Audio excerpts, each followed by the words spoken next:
자, 여러분 안녕하십니까? 부동산공법 2주차 기본 이론에 대해서 살펴보도록 하죠. 자, 지난주에 했던 거 한번 먼저 복습부터 해보고 그 다음에 오늘 진도 나갈 거 살펴보도록 합니다. 자, 지난주에 우리가 뭐 살펴봤죠? 자, 첫 번째 봤던 건 부동산공법이 무엇인지 부동산공법의 개념에 대해서 먼저 정리했었죠? 그래서 부동산공법이 무엇이다? 그 개념 정의 두 단어로 이루어졌다 그랬었습니다. 뭐하고 부동산이라는 단어하고 여기 공법이라는 단어하고 둘로 돼 있다. 그 중에 첫째 부동산이라고 하는 건 뭘 말한다? 민법 제99조에 가보니까 민법에서 뭐를 부동산이라고 개념 정리했습니까?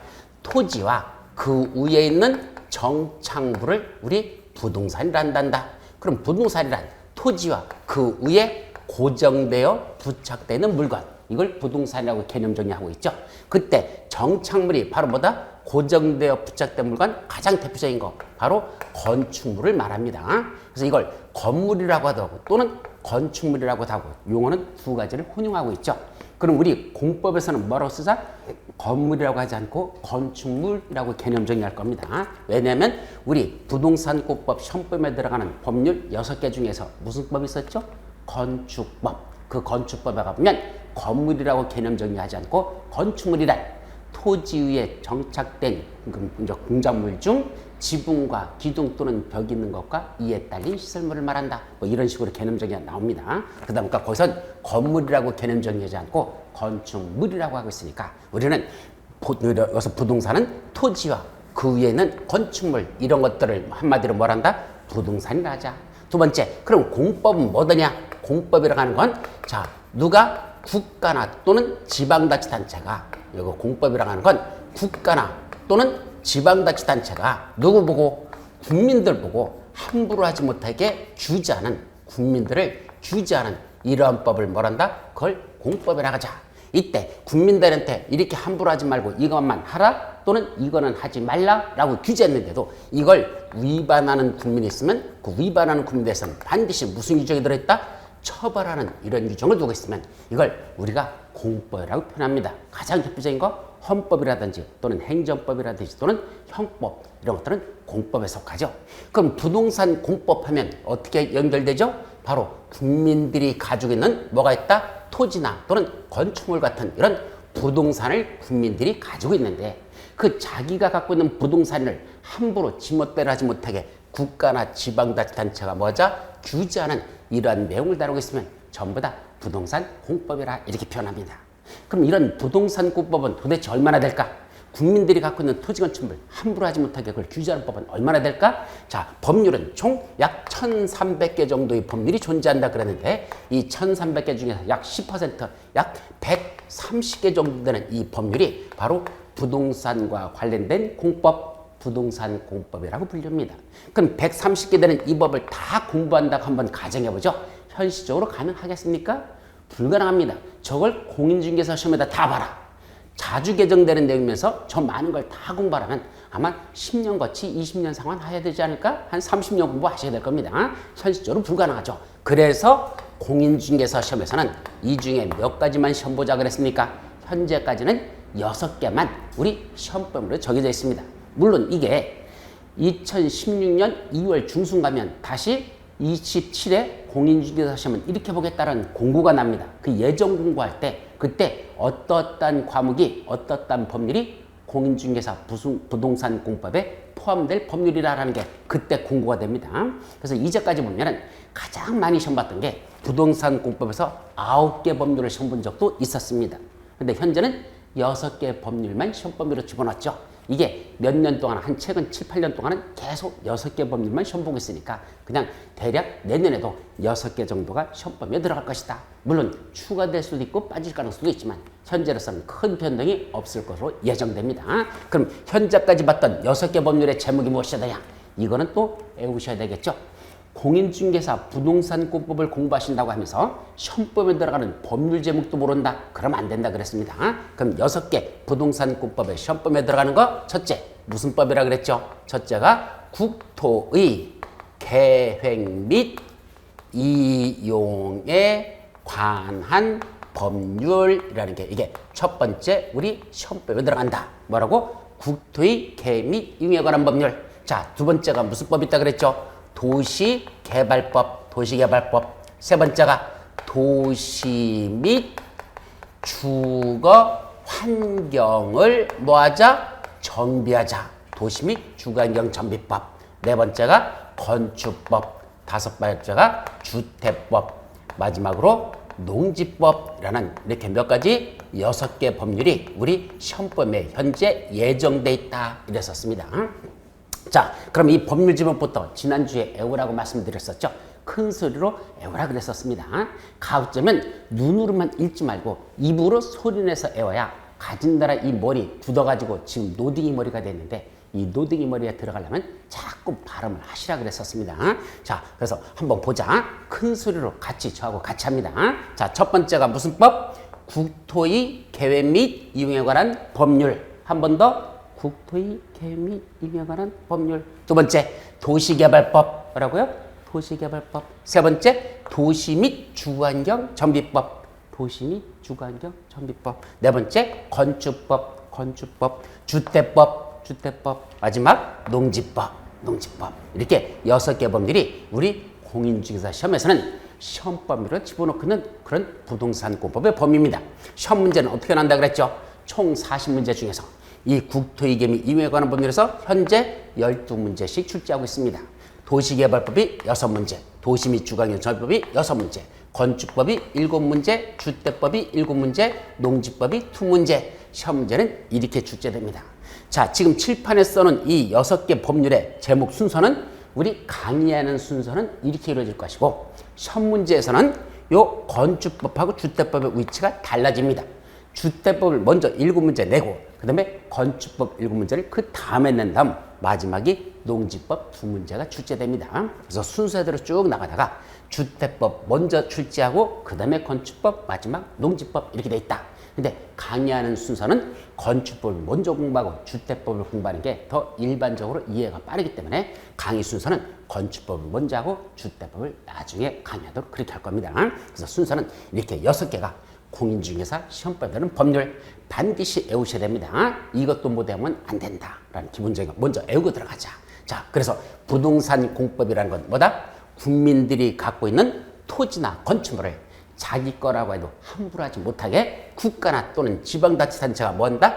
규제하는 그런 내용을 다루고 있는 법, 부동산 공법이라고 하고 공인중개사 시험에서는 그 중에 한 130여 개 되는 이런 법률 중에서 그 중에 우리 6개만 공인중개사 시험에서는 시험법률을 하자라는 거. 이것이 여러분들이 공부했던 지난주 첫 번째 내용이었었죠.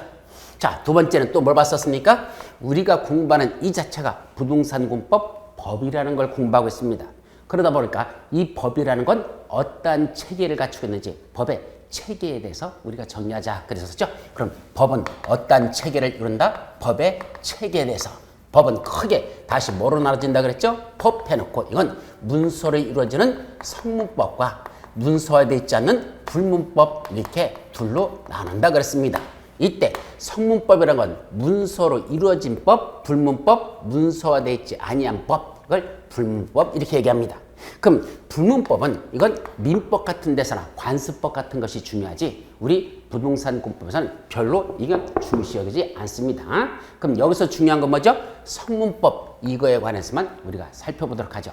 그럼 첫째, 성문법은 다시 어떻게 나눠진다? 크게 4가지가 나온다 그랬습니다. 법은 뭐가 있다? 위계 질서가 있다 그랬습니다. 그때 최위에 있는 게 뭐죠? 헌법이라는 게 가장 위에 있고 그 밑에 뭐가 있다? 법률이라는 게 있습니다. 헌법 밑에 법률, 법률 밑에 뭐가 있다 그랬죠? 명령이라는 게 있다 그랬고 그 밑에 뭐가 있다? 조례라는 게 있다. 요 4가지 뭐뭐 헌법, 법률, 명령, 조례 이렇게 4가지 순서를 여러분들이 기억해 두셔야 됩니다.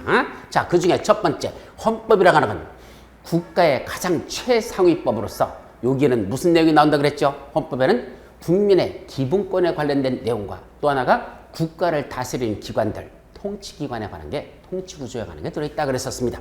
근데 이건 그렇게 우리 시험하고는 직결되는 건 없습니다. 중요한 건 뭐죠? 바로 법률 이거부터 봅니다. 그럼 법률이 되기 위해서는 몇 가지를 갖추라 그랬습니까? 2가지를 갖추면 법률이 됩니다. 뭐뭐 갖출까? 첫째, 국회에서 의결이라는 걸 해야 됩니다. 그래서 첫째, 국회의 의결을 거칠 것. 두 번째, 대통령이 공포할 것. 그래서 법률의 의결을 국회의 의결을 대통령이 공포하면 이때부터 뭐가 된다? 법률이 된다 이 소리입니다. 그럼 국회의 의결을 대통령이 공포한 이런 법률이 내용에 들어가 보자. 그럼 우리 시험범에서 들어간 첫 번째 뭐가 있다 그랬죠? 국토의 개미 이용에 관한 법률에 대해서 살펴보자 그랬었습니다. 그럼 국토의 개미 이용에 관한 법률은 어떻게 돼 있다? 제1조 이 법의 제정 목적이 나옵니다. 제2조 여기서 나오는 용어 정의들 좀 이따 발볼 우리가 용어에 관한 것들이 쫙 나옵니다. 그러면서 제3조, 4조, 5조, 6조, 7조, 8조, 9조, 10조 쭉 넘어서 제144조까지 여기 몇 개가 나온다? 1조부터 144조까지 이런 법조문 형식으로 이렇게 조문 형식으로 국토의 개미 이용에 관한 법률이 만들어져 있다 그랬습니다. 근데 이 내용의 중간중간에 내용에 살펴보면 무슨 내용이 나오죠? 이러이러한 구체적인 내용은 또는 이러이러한 세부적인 사항은 뭐로 정한다? 대통령령으로 정한다 란 말이 어디 들어있다 그랬습니까? 법률 속에 해당하는 법률 속에 들여다보면 이러이러한 사항은 대통령으로 정한다. 또 이러이러한 구체적인 내용은 국토교통부령으로 정한다 란 말이 곳곳에 들어있다 그랬죠.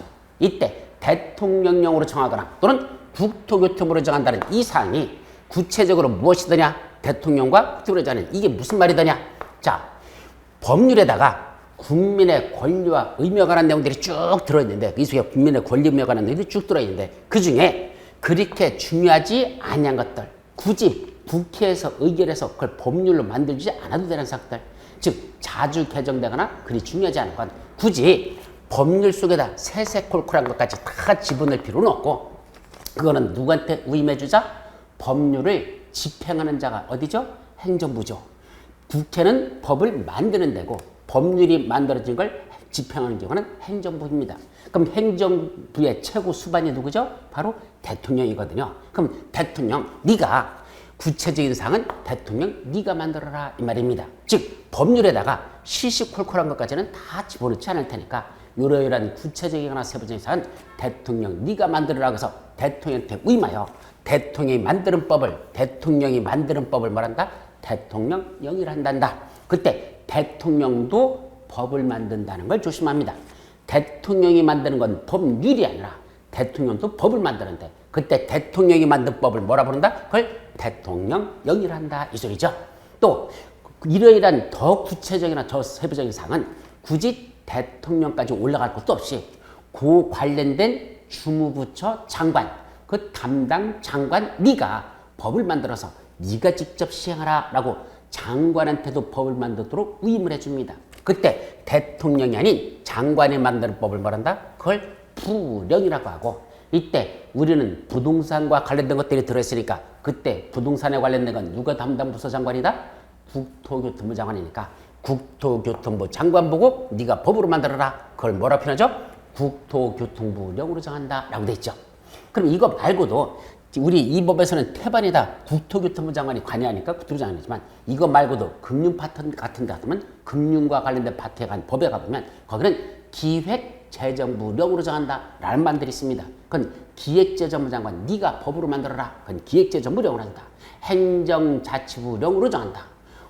산업통상자원부령으로 정한다. 이런 식으로 장관들한테 위임해서 장관이 만드는 법을 한마디로 말한다? 부령. 이때 대통령과 장관들이 만드는 법을 한마디로 뭐라 한다? 그걸 명령이라고 하죠. 즉 법률에 위임을 받아서 대통령이 만드는 법을 대통령령, 장관이 만드는 법을 부령이라고 하고 이런 걸 합쳐서 한마디로 뭐라 부른다? 명령이라 한단다. 명령이라고 하죠.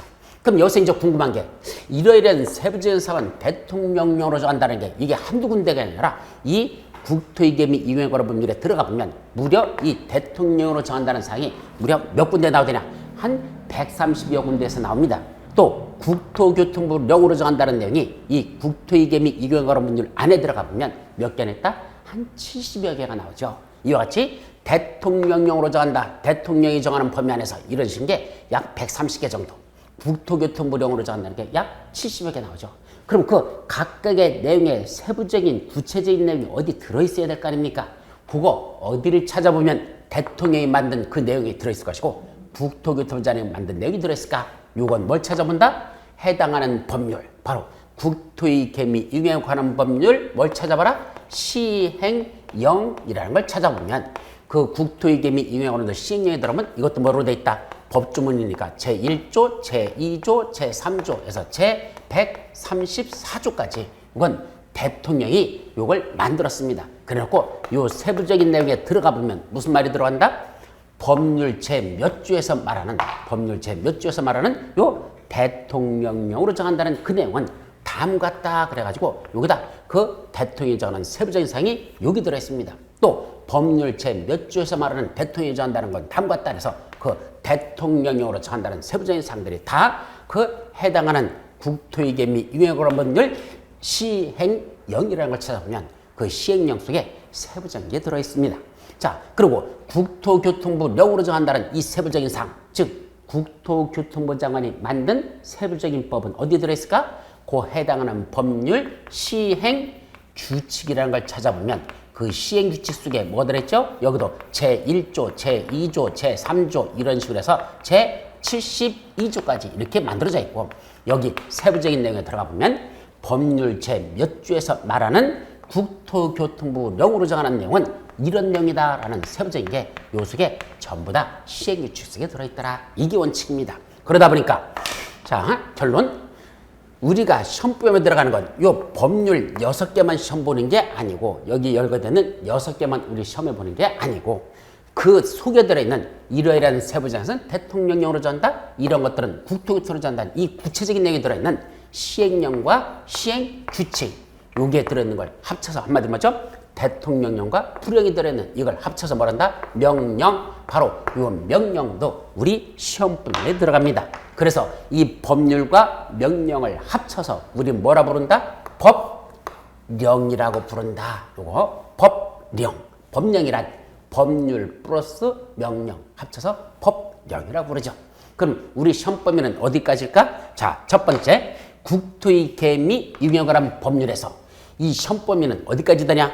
요 법률에 나오는 제1조부터 144조까지는 요 내용들만 시험 보는 게 아니고 그 대통령령으로 정한다고 되어 있는 시행령에 들어있는 요 세부적인 사항들 국토교통부장관이 붙여서 만든 시행규칙에 들어있는 요 세부적인 사항들 요게 전부 다 우리 시험범위에 플러스 되더라 합쳐지더라는 얘기죠. 그게 바로 법률과 명령이 다 우리 시험범위에 들어간다 이 소리입니다. 그래서 국토의 개미 유형의 법률 그 법률에 있는 시행령 다시 시행규칙 요게 시험범위다 보니까 시험 문제는 어떻게 나죠?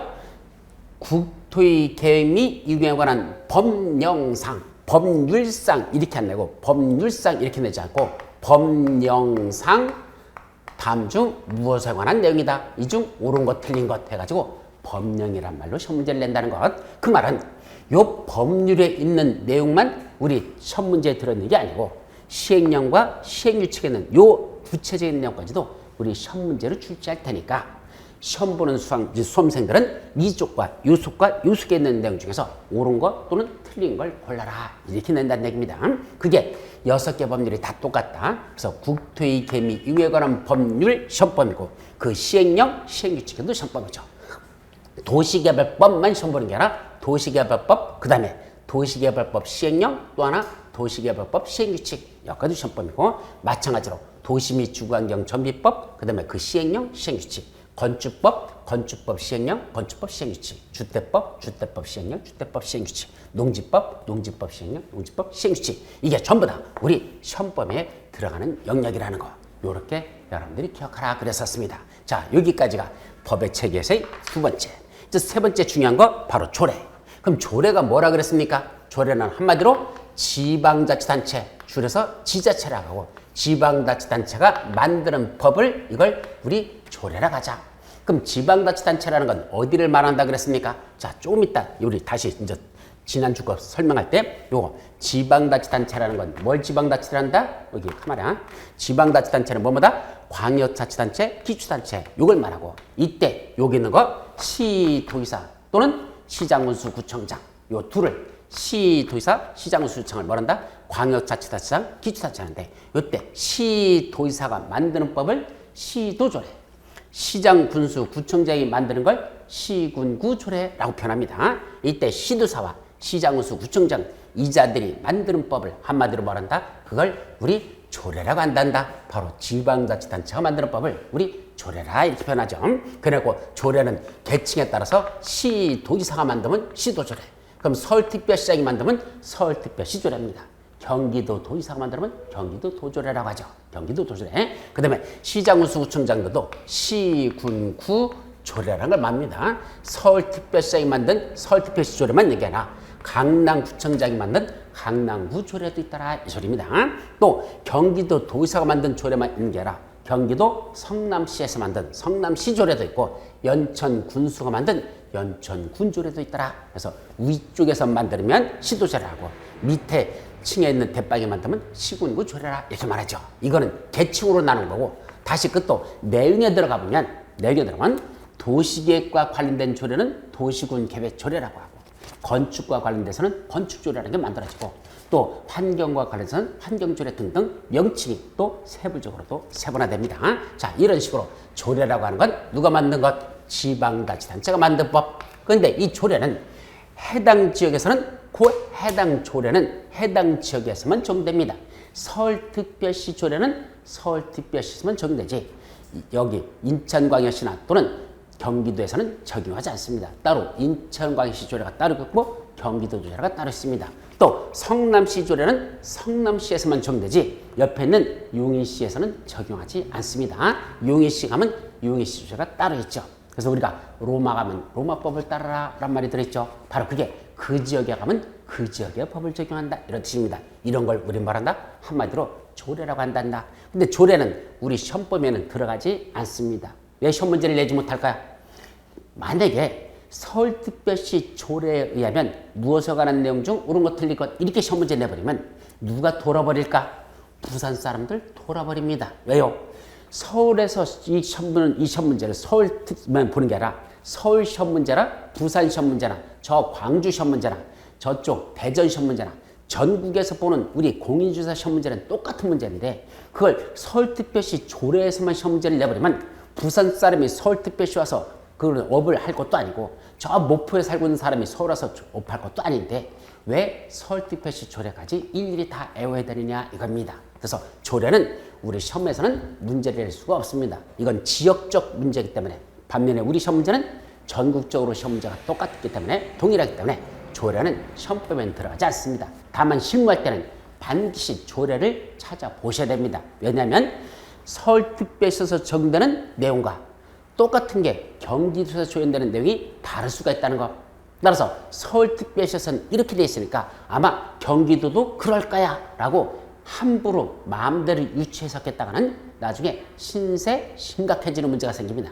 그러니까 여러분들이 실무에서 실수하지 않으려면 조례는 반드시 그 해당 지역의 조례를 찾아보셔야 된다는 거. 그건 나중에 실무에서는 그래서 조례가 중요하다라고만 말씀드리죠.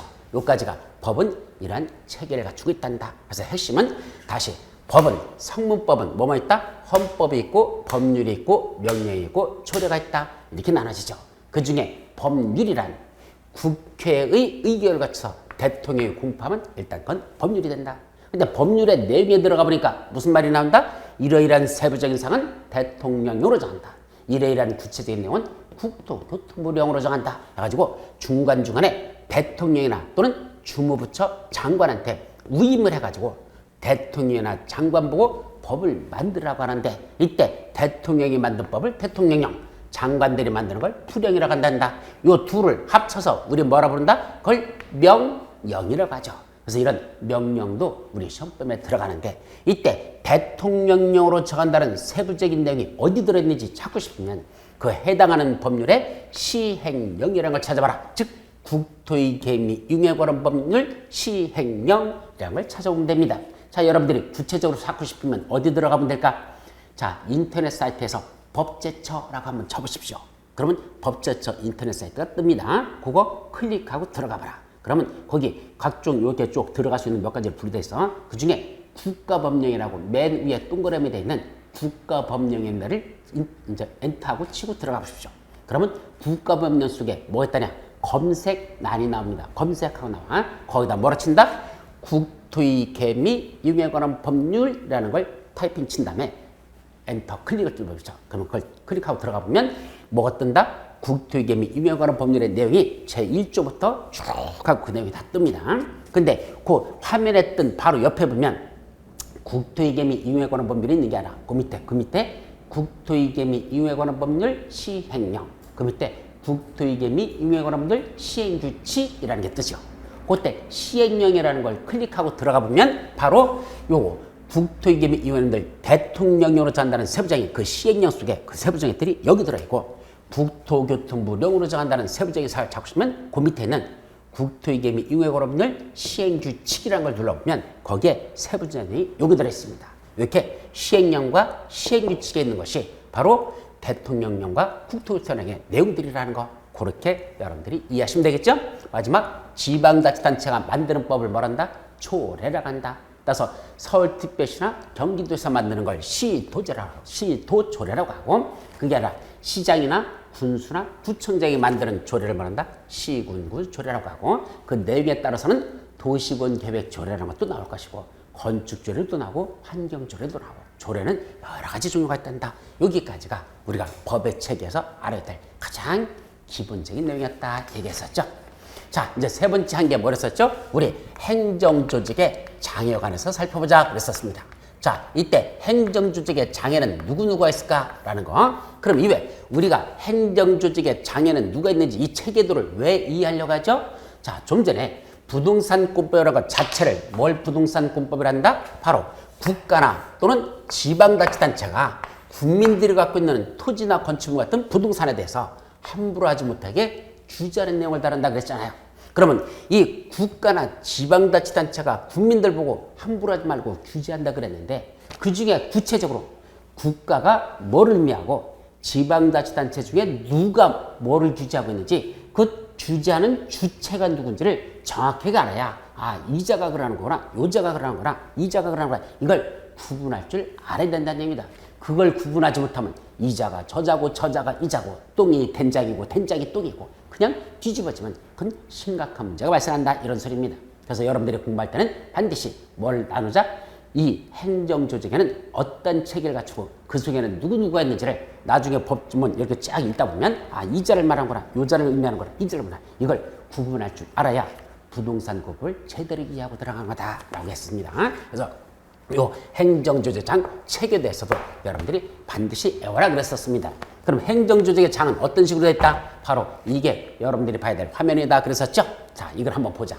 자, 제일 먼저 행정조직은 어떻게 이루어진다 그랬죠? 제일 위에 대통령이 있고 그 밑에 국무총리가 있는데, 대통령과 국무총리는 우리가 보지 않습니다. 왜냐면 이 두 사람은 무슨 부동산만 관련된 분들이 아닙니다. 이 사람들은 전부 다 국정 전반에 걸친 걸 다루기 때문에, 특히 부동산과 관련돼서 나오는 건 아니기 때문에 이 둘은 빼자.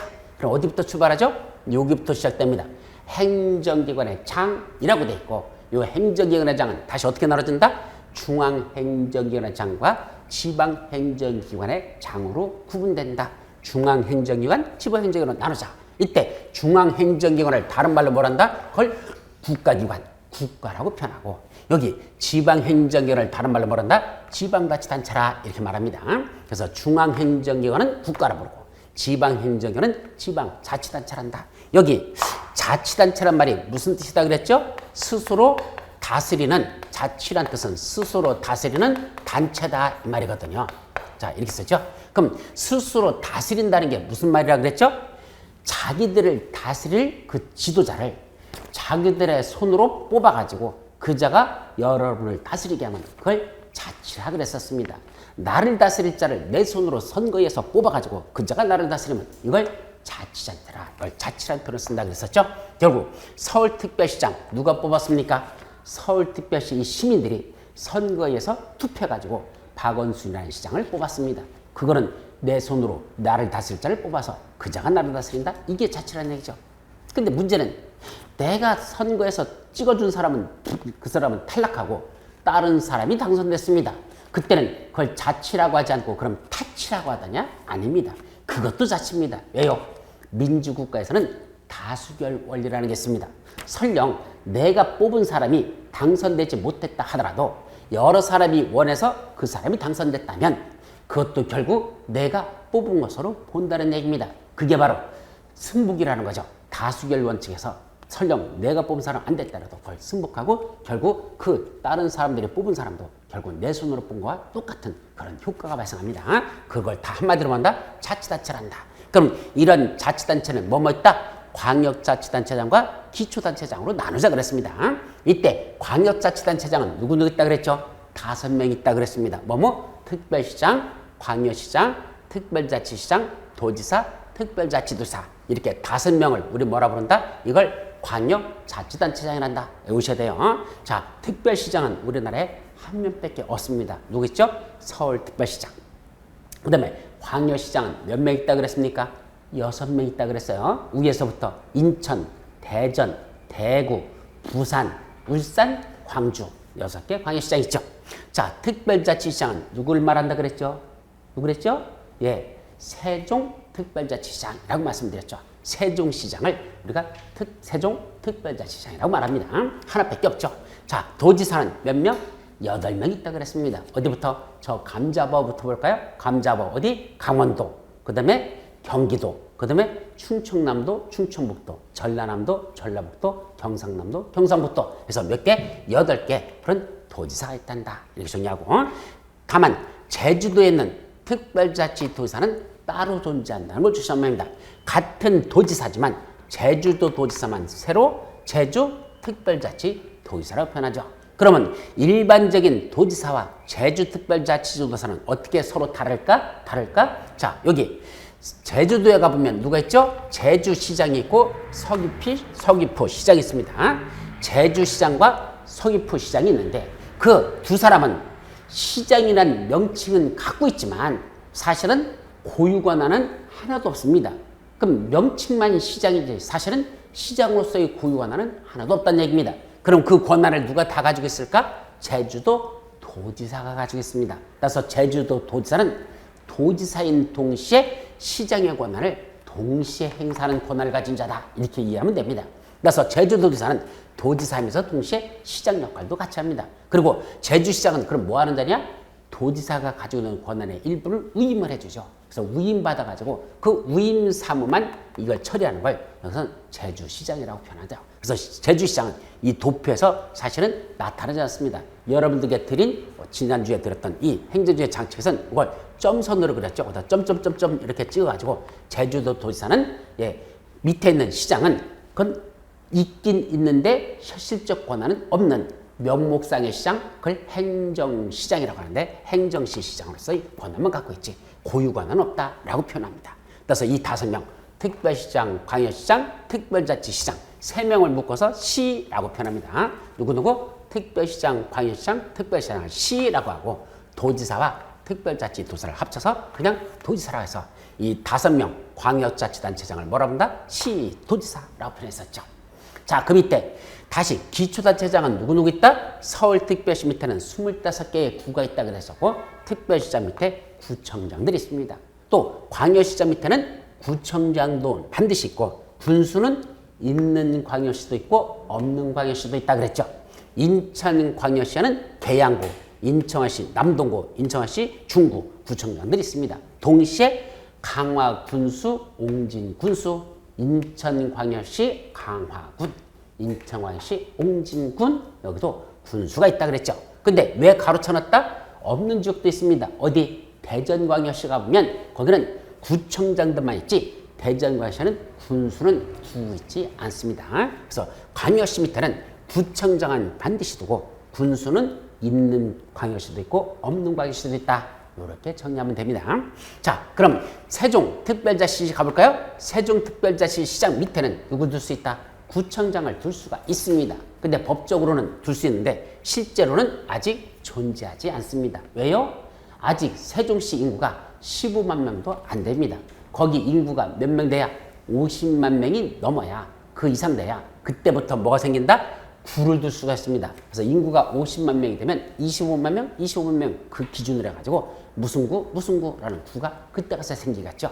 그래서 아직은 세종시에는 구청장이 존재하지 않는다는 거. 그럼 여기서 중요한 건 뭐죠? 구청장이 행할 업무를 세종시에서는 그럼 누가 한다? 세종특별자치시장 지가 직접 합니다. 그래서 세종특별자치시장은 여기 광역자치단장으로서의 시장으로서의 권한도 행사하면서 동시에 구청장 행할 권한도 특별자치시장이 자기가 직접 행사한다는 거. 그래서 여기는 구청장이 존재하지 않기 때문에 구청장이 행할 권한은 아직은 세종시에서는 세종특별시장이 자기가 행사한다는 것. 이것도 중요한 거로 기억합니다. 자, 여기 도지사 밑에는 누가 있죠? 시장과 군수로 나눠집니다. 경기도 도지사, 경기도 밑에 그죠? 평택시, 그죠? 여기 부천시 또는 저쪽에 가는 데면 성남시, 시가 있죠. 그것만 있습니까? 아니죠. 뭐도 있어? 군수도 있습니다. 그래서 누구 있죠? 예를 들면 연천군수, 가평군수 이런 사람들이 도지사 밑에 있는 시장 군수입니다. 그래서 도지사 밑에는 시장 군수가 있다. 근데 조심할 거. 그때 이 도지사 밑에 있는 시장이 어떤 시장은 아니다? 특별시장이나 광역시장이나 특별자치장 말고 이 사람들 말고 세 사람은 광역자치장에 속하는 거고 이 세 사람 말고 도지사 밑에 있는 시장 바로 기초자치단체에서 하는 이 시장이 다시 뭐로 나눠진다? 시 대도시장과 대도시가 아닌 시장으로 둘로 구분된다는 거. 그래서 시장은 뭐로 나눠진다? 대도시장과 대도시가 아닌 시장으로 구분됩니다. 이때 대도시장이라는 건 누굴 말한다? 인구가 50만 명 이상 되는 시장을 말합니다. 즉 특별시나 광역시나 특별자치시가 아닌 나머지 시 중에서 인구가 50만 명 이상 되면 그런 시를 대도시라 한다. 바로 성남시 또는 저쪽 수원시 또는 부천시 이런 데는 인구가 50만 명 이상 되는 데를 우리 대도시 시장이라 부르고 반면에 인구가 50만 명 미만인 지역은 뭐라고 한다? 아직 대도시가 아닌 시장 이렇게 둘로 나눠지죠. 그러고 대도시장 밑에도 뭘 둔다? 구청장을 둘 수가 있습니다. 꼭 둬야 되는 건 아니고 둘 수 있습니다. 그럼 인구가 50만 명 이상 되면 구를 둘로 나눌 수 있다는 얘기죠. 인구가 75만 되면 75만이면 구가 3개가 생깁니다.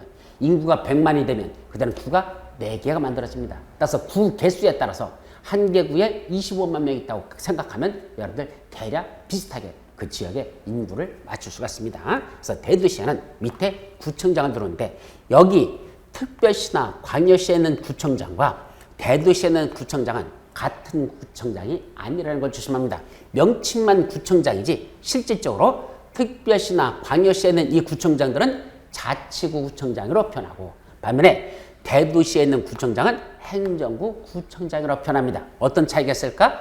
여기 서울특별시 강남구청장, 인천광역시 계양구청장 이런 분들은 누가 한다? 바로 그 구에 있는 주민들이 선거에서 뽑아 당선된 구청장입니다. 그래서 주민들의 손에서 뽑아서 주민들을 다스리는 무슨 보다 스스로 다스리는 자치구로서의 성격을 가진 구청장들이고 반면에 대도시에 있는 구청장은 그게 아니고 대도시장인 수원시장이나 또는 저쪽 부천시장이 자기가 임명한 구청장을 이걸 행정구 구청장으로 부르죠.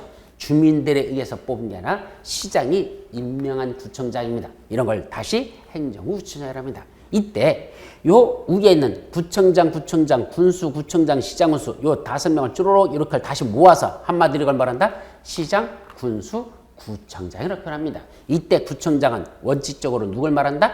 요 자치구 구청장만 의미하지 요 대도시장 밑에 있는 구청장을 의미하지는 않습니다. 다만 저쪽 농지법 끝나갈 무렵에 가보면 농지법에 가보면 거기서 시장군수 구청장 이 구청장은 바로 행정구 구청장도 포함시키는 경우는 있습니다. 그러나 원칙적으로 우리 부동산법에서 시장군수 구청장이라고 표현할 때는 이 구청장은 요 자치구 구청장만 의미하지 대도시장 밑에 있는 구청장은 원칙적으로 의미하지 않는다라고 이해하시기 바랍니다. 그때 대도시장이라는 이불은 왜 별도로 시장을 둘로 나눴을까? 바로 이 대도시장은 어디에 속한다?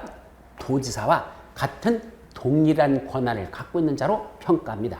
그래서 부동산권법에서 대도시장이 뭐한다? 라고 하면 도지사와 같은 도지사 옆에 앉는 자리로 대도시장은 이렇게 자리 배정한다면 이 옆에 앉는 자리로 보여야 된다는 거. 따라서 원칙적으로 공법에 보면 시장 군수는 도지사한테 승인을 받는 과정이 상당히 많이 나옵니다. 시장 군수가 무슨 행위를 하려면 자기 위에 있는 도지사한테 승인을 받아야 된다라는 게 공법에 많이 나온다는 얘기죠. 그런데 누구만은 요 대도시장은 도지사한테 승인 받으러 가지 않는 게 일반적이다 이런 얘기입니다. 그게 태반입니다. 왜 그렇죠? 도지사와 같은 급수일 때는 같은 나열끼리는 승인이라는 게 없습니다. 원래 승인은 밑에 있는 자가 위에 있는 자한테 받으라는 걸 승인이라고 표현하는데 이때는 도지사 옆에 대도시장이 들어가기 때문에 도지사와 동급의 권한을 행사하는 자니까 도지사한테 승인받지 않는 게 대도시장의 특성이라는 거 여기까지 기억합니다. 자, 그 다음에 이제 마지막이죠. 관할구역의 장이란 말이 있다 그랬죠. 여기 먼저 관할구역이라는 개념 지난주에도 말씀드렸는데 오늘도 좀 이따 다시 나올 거야. 중요한 개념입니다. 뭘 관할구역이라고 하죠? 우리가 뭘 관할한다 라는 건 무슨 뜻을 하는 뜻이죠? 관할이란 내가 거느리고 다스리는 구역을 뭐랍니다? 관할구역 이렇게 말합니다. 너무 면적이 넓어도 안 되고 면적이 너무 좁아도 안 됩니다.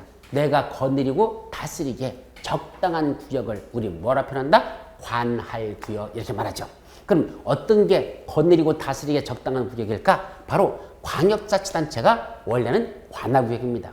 관할구역은 그럼 어디야? 서울특별시 이 전체가 너무 크지도 않고 너무 작지도 않고 거느리고 다스리기에 적당한 구역으로 봅니다. 그래서 서울특별시는 그 하나가 자체가 하나의 관할구역입니다. 반면에 인천광역시 그것도 하나의 관역으로 봅니다. 또 세종특별자치시도 하나의 관할구역이고 제주특별자치도 하나의 관할구역입니다.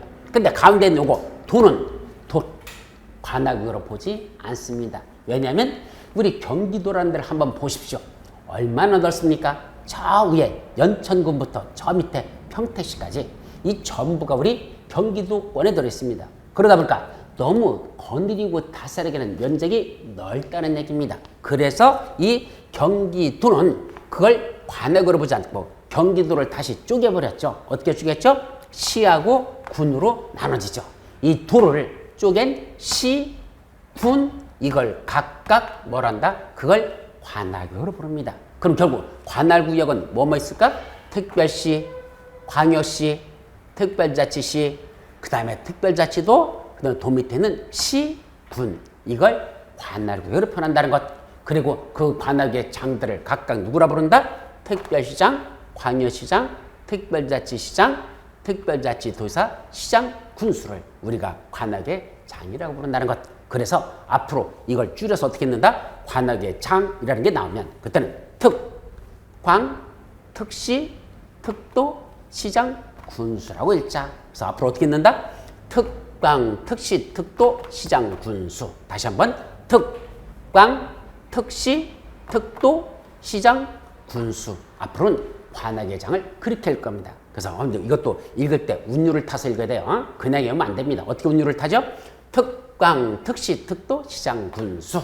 다시 한번 특광, 특시, 특도, 시장, 군수. once more.